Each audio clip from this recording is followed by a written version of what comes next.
Touch नहीं करेंगे। आपका ये अधिकार नहीं, हम अपने अधिकार के लिए आए हैं। जब हमारा कोई सुन नहीं रहा तो हम लोग कहाँ जाएंगे? ये कोई तरीका होता है? उनके पास नहीं है क्या बेटे? बहनों के साथ बदतमीजी कर रहे थे, गाली दे रहे थे, झुंड में साले खड़े हैं, इसे बोला जाता है क्या? ये कोई तरीका है? आज तक मैं अपने जीवन में 25-26 साल की उम्र में कभी भी किसी से भी लंगड़ा शब्द का प्रयोग नहीं सुना, लेकिन आज पुलिस वालों ने हमको लंगड़ा करके बोला।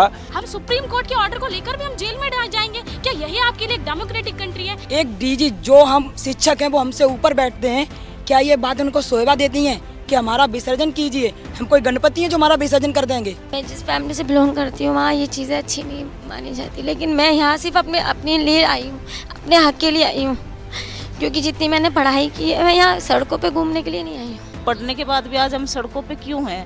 क्यों हमारे माँ बाप ने इसलिए पढ़ाया कि आज हमारी बेटियाँ सड़कों पे रहे। नमस्कार, आज की खबर में आपका स्वागत है। मैं हूं आपके साथ शिखा मेहरोत्रा। हम मौजूद हैं लखनऊ के इको गार्डन में, जहां पर 69,000 के शिक्षक अभ्यर्थी 66 दिनों से अपना प्रदर्शन कर रहे हैं और गुरुवार को ये बेसिक शिक्षा मंत्री से मिलने गए अपनी मांगों को लेकर, लेकिन वहां पे कुछ ऐसा हुआ जिसको लेकर आज इन्होंने सीएम आवास का घेराव किया, जिसके बाद प्रशासन एक्शन में आया और इन्हें वापस इको गार्डन भेज दिया गया। तो पूरा मामला क्या है, आखिर इनकी मांगे क्या है, तमाम सवालों का जवाब हम इन्हीं से ले लेते हैं और इनसे जानते हैं कि आखिर इनकी परेशानियां क्या है और किस तरह की मांग सरकार से कर रहे हैं। तो सबसे पहले हम आपसे जानना चाहेंगे कि आखिर बेसिक शिक्षा मंत्री से जब आप मिलने गए तो ऐसा क्या हुआ जो आपको सीएम आवास का घेराव करना पड़ा? सबसे बड़ी बात तो मैडम ये है कि हमको इस गार्डन में बैठते हुए आज 67 दिन हो चुके हैं। हम लोग 2 महीने से ऊपर यहाँ बैठे हैं, भयंकर बरसात में, भयंकर धूप में बैठे हैं, सबकी हालत ख़राब हो चुकी है। इसके बाद हम लोगों ने कल माननीय मंत्री जी के आवास का घेराव किया था। जैसा कि आप जानते हैं कि 69 शिक्षक भर्ती का मामला है, इसके पेपर में कुछ सवाल गलत पूछे गए थे, जिसको लेकर के माननीय हाईकोर्ट का निर्णय आ चुका था 22 अगस्त 2021 को कि 1 अंक का लाभ देकर के समस्त याचियों की नियुक्ति की जाए। उसके बाद सरकार 9 महीने बाद सुप्रीम कोर्ट चली गई। सुप्रीम कोर्ट ने भी सरकार की अपील को 9 नवंबर 2022 को खारिज कर दिया है। उस आदेश को आए 11 महीने हो चुके हैं और हम लोग यहाँ पर 2 महीने से धरने पर बैठे हुए हैं। सुप्रीम कोर्ट का आदेश आ चुका है। माननीय डिप्टी सीएम केशव प्रसाद मौर्य ने अपने लेटर पैड पर लिख के आदेशित भी किया कि इनकी नियुक्ति की जाए। उसके बाद ही बेसिक अधिकारी हमें नियुक्ति नहीं कर रहे हैं। इसको लेकर हम लोग मंत्री जी का आवास कल घेरा था, जिसके बाद हमारी मुलाकात कुछ बेसिक अधिकारियों से हुई। वहाँ पर हमारी बहनों के साथ इतनी बदतमीजी से बात की गई, जिसके आक्रोश में लोग मुख्यमंत्री जी के पास न्याय मांगने के लिए गई थी। अगर इस प्रदेश में सुप्रीम कोर्ट के आदेश की, उप मुख्यमंत्री के आदेश की कोई उनका मानने वाला है ही नहीं, तो मुख्यमंत्री जी के पास जाने के अलावा क्या विकल्प बचता है हमारे पास कोई? यानी सरकार तो सुन रही है लेकिन अधिकारी नहीं सुन रहे, अधिकारी सुनवाई नहीं कर रहे। तो आपके साथ क्या हुआ है वहाँ पे जब सरकार की बात, जब आप अपनी आवाज सरकार तक पहुँचाने की कोशिश करी, तो आपके साथ क्या हुआ? जब कल डीजी सर हम सबको उदास कर दिए। हमारा सुप्रीम कोर्ट का आदेश है, उससे बड़ा कोई आदेश आ नहीं सकता। एक डबल बेंच का आदेश है, उसको सुप्रीम मान रहे हैं वो, उसके नाते उसको फंसाए हैं। हमारा मुद्दा हमारा सीधा सा था, 1 अंक बढ़ा के जो लोग मेरिट मारे उनको नियुक्ति दी जाए। तो डीजी सर जब सीधे मना कर दिए, हम सब आक्रोशित होकर सारे लोग मुख्यमंत्री आवास पे घेराव करने के लिए गए थे। अब वहाँ देखिए पुलिस ने क्या किया है, ये खींच लिए, इसको फाड़ दिए और पैर हमारा मोड़ रहे थे। ये कोई तरीका होता है? उनके पास नहीं है क्या बेटे? बहनों के साथ बदतमीजी कर रहे थे, गाली दे रहे थे, झुंड में साले खड़े हैं, इसे बोला जाता है क्या? ये कोई तरीका है? बस हमें यही चाहिए, हमारा 1 अंक बढ़ा के हमको नियुक्ति दे दें। हमको कोई शौक नहीं लगा लखनऊ में बैठने का, हम अपने विद्यालय में जाना चाहते हैं। महिलाओं के साथ अभद्रता की गई है, तो महिलाओं से भी जान लेते हैं। आप लोग बताइए कि आप लोग के साथ क्या हुआ है वहाँ पे? मैम, जब हम लोग वहाँ पे गए थे तो पुलिस प्रशासन ने हमको पहले से ही मतलब ऐसे खींच लिया, ऐसे खींचा। कहाँ जा रही है तुम लोग, कहाँ जा रही, नहीं जाना है तुम लोग को, ऐसे पकड़ा, हम लोग को ऐसे लिटा दिया। महिला कांस्टेबल थी कि नहीं थी, फिर भी गोदी में उठाने की कोशिश कर रहे थे। जेंट्स टच करने लगे तो फिर हम लोग ऐसे, आप हमें टच नहीं कर सकते, ऐसा आप हमें टच नहीं करेंगे। आपका ये अधिकार नहीं, हम अपने अधिकार के लिए आए हैं। जब हमारा कोई सुन नहीं रहा तो हम लोग कहाँ जाएंगे? लेकिन वो इतने दुष्ट है, मतलब पुलिस प्रशासन, हम लोग मतलब क्या बताएं मैम, ऐसे पकड़ रहे हैं, झकझोर है कि तुम लोग को लेके जाएंगे, गाड़ी भरो इसको गाड़ी बैठाओ। कैसे मुख्यमंत्री आवास घेरने नहीं देंगे? ये लोग अभ्यर्थी है, ऐसे तुम लोग नौकरी पाओ, देखे कैसे तुम लोग नौकरी पाते हो, तुम लोग को नौकरी नहीं करने देंगे। ऐसे यानी योगी राज में गुंडागर्दी पुलिस वालों की देखने को मिल रही है। मैम, यहाँ में पुलिस वालों की वो अपनी ऐसे घेराव हमने इसलिए किया, कल मैं खुद डीजी सर से मिलने गई तो वहाँ गए, वो कहने लोगों का विसर्जन कीजिए। एक डीजी जो हम शिक्षक हैं वो हमसे ऊपर बैठते हैं, क्या ये बात उनको शोभा देती हैं कि हमारा विसर्जन कीजिए? हम कोई गणपति हैं जो हमारा विसर्जन कर देंगे? एक आक्रोश 65-66 दिन यहाँ बैठे, 2-2.5 महीने से बैठे हैं। कब तक? उसके बाद बोले कि तुम लोग घेराव करते हो, क्या हमसे दबाव में काम करवा लोगे? अधिकारी बोल रहे हैं तुम सरकार के दबाव में काम करवाना चाहते हो। इस वजह से हमें गुस्सा आ गया, इसलिए से हम सीएम आवास घेरने गए। किससे कहें, मुखिया से तो अपनी बात करेंगे। आप यहाँ पे बैठी हैं, आपका घर परिवार है, शादी हो रखी है और घर वाले परमिशन देते हैं क्या? मैम परमिशन नहीं मिलती है, लेकिन फिर भी हम लोग लड़ झगड़ के घर में आते हैं। सब लोग पास पड़ोस के बोलते हैं कहाँ जा रही है तुम्हारी बहू, कहाँ जा रही है तुम्हारी बेटी, कहाँ जा रही है। तो हम क्या बताएं हम कहाँ जा रहे हैं। हम हर 8वें दिन लखनऊ आ रहे हैं, हर चौथे दिन लखनऊ आ रहे हैं, तो लोग पूछते हैं कहाँ जा रहे हो। कहाँ से आई हैं? मैनपुरी डिस्ट्रिक्ट से। मैनपुरी से। जी। ठीक है, आप क्या कहना चाहेंगी, कब से प्रदर्शन कर रही हैं? मैम 2.5 महीने से ऊपर होने वाले हैं हम लोग को धरना देते देते, और हम लोग अपनी आवाज़ को बुलंद करने वहाँ सीएम आवास घेरने गए थे, और जिसमें पुलिस प्रशासन ने इतनी बदतमीजी से पेश आई है मेरे साथ। मतलब मेरे कमर में चोट लगी है उनके सूज से, उन्होंने सूज से इतना तेज़ से धक्का मारा बस में ले जाने के लिए, और मुझे कमर में चोट आई है। अपनी बात वहाँ रखने गए थे, इतनी सी बात। तो आप देख सकते हैं यहाँ पे बड़ी संख्या में इस प्रदर्शन में महिलाएं भी हैं, महिलाओं के साथ अभद्रता हुई है, उनको चोट भी लगी है। और तमाम देखिए हम सबसे बात करेंगे और जानेंगे। और मैं आपसे जानना चाहूंगी कि आपके घर में बच्चे भी होंगे आपके, तो किस तरह से आप इस सबको मैनेज कर पा रही है? प्रशासन से लड़ रही है, घर वालों से लड़ रही है, क्या क्या तकलीफों का सामना करना पड़ रहा है? मैम मैं सहारनपुर ज़िले से हूँ और मेरी लड़की बीमार है, और यहाँ पे इतने दिन हो गया हमें आते हुए, हमारी कोई सुनवाई नहीं हो रही, और मेरी लड़की को रीढ़ की हड्डी में दिक्कत है। हम इस नौकरी के सहारे कि उसका ऑपरेशन हो जाएगा, कुछ कर लेंगे, अगर हमारे बच्चों को कुछ होगा कौन कुछ क्या कर सकेगा। ठीक है, सरकार सुनेगी, ऐसे परेशान होने की जरूरत नहीं है। तो आप देख सकते हैं कि आंसू निकल रहे हैं, लोग 1-2 दिन नहीं बल्कि 66 दिनों से, कई महीनों से यहाँ पे बैठे हुए हैं। और देखिए 67 दिन हो रहा है और 67 दिन से यहाँ पे बैठे हुए हैं, बड़ी संख्या में है। और देखिए तमाम लोग अपनी मांगों को लेके किस तरह से यहाँ पे, आप कब से प्रदर्शन में जुड़ी हुई हैं? हमारे जो धरना है उसके संघर्ष को 67 दिन हो चुके हैं, और हम लोग लगातार संघर्ष कर रहे हैं। ये 67 दिन का सिर्फ संघर्ष नहीं है, पिछले 2 साल से हम लोग भटक रहे हैं नियुक्ति के लिए, और यहाँ पर बैठे हैं लगातार, लेकिन इन अधिकारियों के कानों पर जू नहीं रेंग रहा है। हम लोग परेशान हो चुके हैं, हताश हो चुके हैं, निराश हो चुके हैं, यहाँ पर अपने घरों को छोड़ के बैठे हैं, मजबूरी में बैठे हैं। कल हम लोग गए थे शिक्षा मंत्री जी के यहाँ, तो हम लोगों को मिलने नहीं दिया गया। वहाँ से फिर जब डीजी सर ने कुछ ऐसा, जो लोग मिलने गए थे तो उनसे ये कहा कि आप लोग कुछ भी करिए, कहीं भी जाइए, हमें जब करना होगा हम करेंगे, हम आपको सड़कों पे घुमाएंगे। हम हमारे जो गए थे गर्ल्स वगैरह, तो उनको भी धमकाया। तो इसके लिए आज हम सीएम आवास पे गए थे और मांग को लेके गए थे, कोई धरना या फिर घेराव करने नहीं गए थे। हम ये शब्द किसके थे कि जब हमको करना होगा तब करेंगे? जी सर, जी विजय किरण आनंद सर और बघेल सर, यही अधिकारी हैं जो हमारी नहीं सुन रहे हैं। तो जहां एक बार मुख्यमंत्री योगी आदित्यनाथ महिलाओं को सबसे ज्यादा प्राथमिकता देते हैं, महिलाओं की रक्षा सुरक्षा का वादा करते हैं, उनके अधिकारों की बात करते हैं, और उन्हीं के अधिकारी किस तरह से यहाँ पर देख सकते हैं आप कि यहाँ पे बैठे हुए हैं, सबकी आंखों से आंसू निकल रही है। जो बर्ताव हुआ, बर्ताव इतना बर्बर बर्ताव हुआ है, क्या कहना चाहेंगी आप?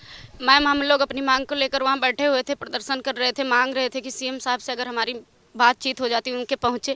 हम लोगों की 1 साल बीत गया है, सुप्रीम कोर्ट का आर्डर आए कि हम लोग अपनी मांग को लेकर उनके संज्ञान में कम से कम हो, हम लोग की नियुक्ति का मार्ग जो है रास्ता आगे बढ़े, लेकिन ऐसा कुछ हुआ नहीं। हम लोगों को वहाँ पर पुलिस प्रशासन द्वारा इतना घसीटा गया है और घसीट के गाड़ी में बैठाया गया है, गौतमपल्ली स्टेशन तक लाया गया है, और वहाँ इतनी धमकी दी गई है, कहा गया है कि आइंदा दोबारा घेराव करने की कोशिश भी करोगी तो सारे लोगों को जेल में डाल दिया जाएगा।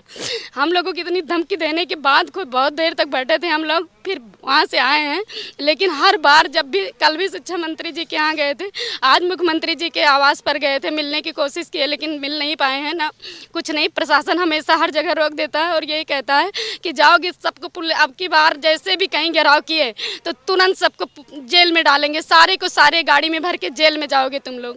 बताइए मैम, हम अपनी मांग कर रहे हैं, नाम पता पूछ रहे थे पूरा FIR करने के लिए, हम अपनी मांग कर रहे हैं, जायज़ है हमारी, नाजायज़ नहीं है, हम अपनी मांग भी नहीं कर सकते हैं। IPS ऑफिसर तक कल हमें ये बोलते हैं, जब शिक्षा मंत्री का आवास हम घेराव करते हैं तो हमें आईपीएस ऑफिसर्स बोलते हैं कि वेलफेयर स्टेट है, आप गर्ल्स के साथ कुछ नहीं होगा, ये एक वेलफेयर स्टेट है, यहाँ कन्या का सम्मान किया जाता है।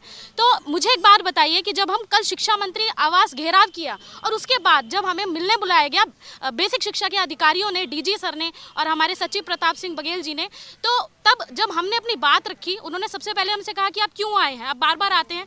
तो जब हमने अपनी बात रखी कि सर ठीक है, आप सुप्रीम कोर्ट के ऑर्डर का पालन कीजिए, हमें ज्वाइनिंग दीजिए, हम नहीं आएंगे, तो वो कहते हैं हम नहीं देंगे, हम आप जो कर लीजिए, आप घेराव कर लीजिए, हम कुछ नहीं करेंगे, हम आपको जेल में डालेंगे, मुकदमा करेंगे। बताइए मैम, क्या एक हम सुप्रीम कोर्ट के ऑर्डर को लेकर भी हम जेल में जाएंगे? क्या यही आपके लिए एक डेमोक्रेटिक कंट्री है? क्या यही आपका एक वेलफेयर स्टेट है? आप बताइए, आज हमें मजबूरन हम सभी लड़कियों को इस लिमिट में हमें क्रॉस कर दिया कि हमें आज मुख्यमंत्री आवास के लिए घेरने जाना पड़ा। इसके अलावा हमारे पास कोई चारा नहीं है मैम। कल मैं डीजी साहब से मिलने गई थी तो उन्होंने बहुत बदतमीज़ी से बात करी। वो कह रहे मैं तुम लोग ऐसे दबाव बनाओगे, मैं दबाव में काम नहीं करूँगा। मैम दबाव नहीं बना रहे, हम लोग शांति से 66 दिन से यहाँ बैठे थे, डेली मीडिया में आ रहा है, सबको सब पता है, लेकिन कोई कुछ करने को ही तैयार नहीं है। कल गए तो वही दूसरे मैटर को लेके तब वो करूँगा तब करूँगा, मतलब करने की कोई उनकी मंशा ही नहीं है। ऊपर से जाते हैं तो अपने उनसे पुलिस ऑफिसर से कहते हैं इनका विसर्जन करके आइए। मतलब सुप्रीम कोर्ट का ऑर्डर लिए बैठे हैं तो हम विसर्जन के लायक हैं क्या? तो इस तरह से देखा जा रहा है कि सबकी आंखों में आंसू है और जिस तरह से डराया धमकाया गया है, तो इनकी रक्षा कौन करेगा? सरकार तो दावे वादे करिए, लेकिन उनके अधिकारी किस तरह से डरा रहे हैं, धमका रहे हैं, तो आखिर सरकार के अधिकारियों से इनकी रक्षा कौन करेगा? क्या कहना चाहेंगे आप, किस तरह से आपकी रक्षा होगी, कौन रक्षक बनेगा आपका? हमारा कोई रक्षक नहीं है, यहाँ पर सब रक्षक नहीं भक्षक बन गए हैं। यहाँ पर हमारी बहनों के साथ में इतना बुरी तरीके से बर्ताव किया गया, हमारे भाइयों को लातों और घूसों से मारा गया। ये कोई तरीका थोड़ी है। स्वतंत्र भारत में रहते हुए भी हम प्रशासन के लात घूसे खाएं, अधिकारियों से मिलने जाएं तो अधिकारी हमें धमकाते हैं, कहते हैं, सीधा कहते हैं कि तुम्हारे ऊपर एफआईआर दर्ज करा देंगे, तुम्हें जेल में भिजवा देंगे। अगर हम लोग सब जेल में चले जाएंगे, हमारे पास सुप्रीम कोर्ट का आदेश है, हम आदेश का पालन करवाने गए थे, हम तो केवल उनसे ये कहने गए थे हमारे सुप्रीम कोर्ट के आदेश का पालन करिए, लेकिन हम ऐसा नहीं करेंगे। उन्होंने साफ कह दिया हमारी जो इच्छा है वह करेंगे, उसके अतिरिक्त हम कुछ भी नहीं करेंगे, आप जो चाहें वो करो। जिस तरह से आप लोगों ने सीएम आवास का घेराव किया, क्या कभी आप लोगों ने बैठ के बात करने की कोशिश करी? क्या सीएम की तरफ से बैठने की बात कही गई है? 8 महीनों से बहुत सारी बैठकें कर चुके हैं, लेकिन हमारे मुद्दे को निस्तारित करने के लिए इनके पास कोई बैठक का कोई जवाब होता ही नहीं है। केवल और केवल हम लोगों को पागल बनाया जा रहा है। कल इनके पास हमारी प्रतिनिधिमंडल टीम जाती है तो ये कहते हैं कि आपका विसर्जन करवा देंगे, आपको रोड पे ला के दें। आज रोड पे गए हैं तब भी वहाँ पे पुलिस प्रशासन ने इस तरीके के बर्ताव किया है कि माफ़ी योग्य तो बिल्कुल नहीं है। महिलाओं के साथ गलत तरीके से पेश आना, प्लस भाई साहब को इतनी तेज लात मारी है उन्होंने कि क्या ही कहें। मतलब ये 67 दिन से धरना चल रहा है, आज से नहीं चल रहा है, लेकिन इन सबके बावजूद भी सरकार के अधिकारी इतने निकम्मे, इतने निकृष्ट हैं कि इनको हम क्या कहें। और मुख्यमंत्री जी भी इतने दिन से चीज़ें पता चल रही हैं, ऐसा नहीं कि उनको पता नहीं है, इसके बावजूद भी हमारे मुद्दे पर मौन साधे हुए हैं। कुछ लोग होते हैं जो अपने आंसू दिखा लेते हैं, छुपा नहीं पाते, कुछ लोग होते हैं जो छुपा लेते हैं। यहाँ पे जितने पुरुष हैं सबका दर्द छुपा हुआ है। एक तो उनको नियुक्ति नहीं मिल रही है, दूसरा उनके साथ इस तरह का बर्ताव, प्रशासन ने जो बर्ताव किया, क्या कहना चाहेंगे? पहले आज मेरे साथ जो हुआ उसके लिए मैं योगी सरकार को बहुत बहुत धन्यवाद देता हूं। मैम 2014 में जब मोदी सरकार आई थी तो उन्होंने विकलांगों का नाम बदल के दिव्यांग कर दिया गया था। आज उसकी परिभाषा को एकदम सत्य साबित किया है। चौराहे से पुलिस वाले घसीट के हुए लेके आते हैं और अनुचित भाषा का प्रयोग करते हैं। आज तक मैं अपने जीवन में 25-26 साल की उम्र में कभी भी किसी से भी लंगड़ा शब्द का प्रयोग नहीं सुना, लेकिन आज पुलिस वालों ने हमको लंगड़ा करके बोला।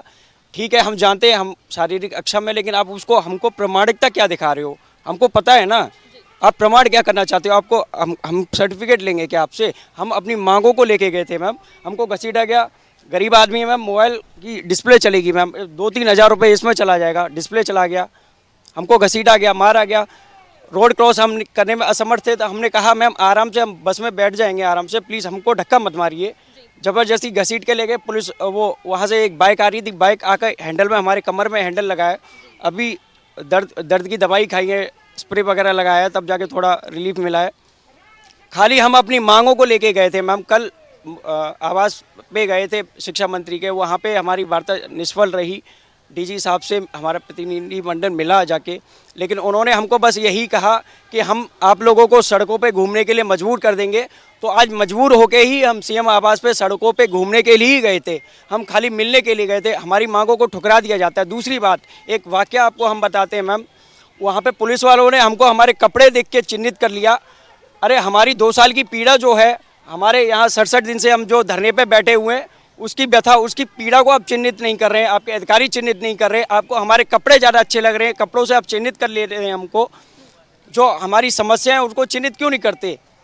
उसका समाधान कब होगा? क्या पुरुष, क्या महिलाएं, क्या विकलांग, सभी को एक ही तराजू में तौल दिया, सभी को उठा के एक जगह से दूसरी जगह पटकना। तो ये इस वक्त देख सकते हैं आप सीएम आवास से किस तरह से यहाँ पे सबको लाया गया है।